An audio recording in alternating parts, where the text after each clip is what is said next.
छात्र अभिभावक मंच ने निजी स्कूलों पर मनमानी का आरोप लगाते हुए उपायुक्त शिमला आदित्य नेगी को ज्ञापन सौंपा और निजी स्कूलों पर शिकंजा कसने की मांग की है। इस दौरान छात्र अभिभावक मंच के संयोजक विजेंद्र मेहरा ने कहा कि निजी स्कूलों की मनमानी थमने का नाम ही नहीं ले रही है। उन्होंने कहा कि फीस के नाम पर कई अन्य चार्जेस स्कूलों द्वारा मांगे जा रहे हैं, जिस पर रोक लगनी चाहिए। उन्होंने कहा कि कोविड काल में कई लोगों के रोजगार चले गए, जिससे अभिभावकों की आर्थिकी प्रभावित हुई है और ऐसे अभिभावक भी हैं जो फीस तक देने में समर्थ नहीं हैं। लेकिन निजी स्कूलों द्वारा अभिभावकों पर दबाव बनाया जा रहा है, जिसका छात्र अभिभावक मंच कड़े शब्दों में विरोध करता है। और हमने यही मांग की है कि जिस तरीके से निजी स्कूलों के द्वारा मनमानी और लूट की जा रही है और एनुअल चार्ज और दूसरे चार्जेस के नाम पर जिस तरीके से एक उगाही हो रही है, उस पर तुरंत रोक लगनी चाहिए। क्योंकि कोरोना काल में बहुत सारे पेरेंट्स का रोज़गार छिन गया, पूर्ण रूप से या आंशिक रूप से।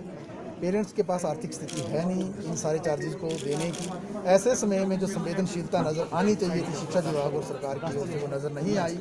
अंततः जो है सरकार ने पल्ला झाड़ दिया और डीसी के पाले में गेंद डाल दी और कमेटी कॉन्स्टिट्यूट करने की बात की। डीसी महोदय से हमने ये कहा है, क्योंकि सरकार ये कह रही है, सरकार का बोलना ये है कि भाई पीटीए और स्कूल का जो प्रबंधन है वो मिल बैठ के तय करेंगे कि फीस का क्या ढांचा होगा।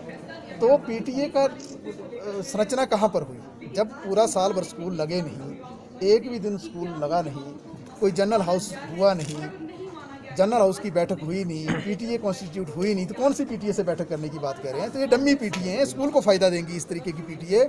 और इसलिए हमने कहा कि इस तरीके की पीटीए को हम निगेट करते हैं, इसको हम नहीं मानते हैं, इसको डिनाई करते हैं, इसका हम विरोध करते हैं। और इसीलिए डीसी महोदय को स्वयं इसमें हस्तक्षेप करके सारे स्कूल जो हैं उनको जो है कॉल करना चाहिए, उनसे पूरी जानकारी लेनी चाहिए और साफ एक निर्देश देना चाहिए, साफ एक आदेश जारी करना चाहिए, अधिसूचना जारी करनी चाहिए कि ट्यूशन फीस के अलावा जो भी किसी प्रकार का चार्ज है वो नहीं वसूला जाएगा। आज एक एक पेरेंट चाहता है।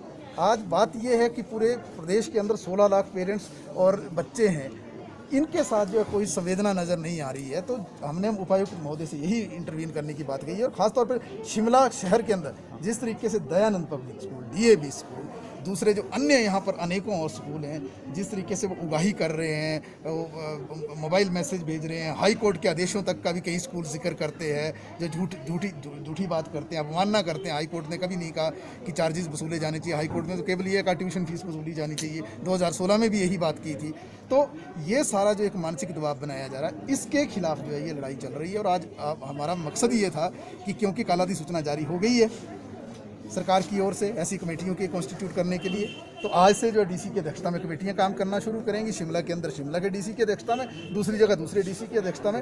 हमारा सीधा यही बोलना है कि पीटीए और स्कूल मैनेजमेंट का सवाल नहीं है, पीटीए बनी नहीं है, इसलिए सीधा जो है स्कूल मैनेजमेंट से जो डीसी हैं हर जिला के, उनको बातचीत करनी चाहिए और उनको सख्त निर्देश देके जो है पूरी तरह के जो चार्जेस हैं ट्यूशन फीस के अलावा उन पर रोक लगानी चाहिए। इसी बात को लेकर हमने ज्ञापन सौंपा। Bureau report, Shimla.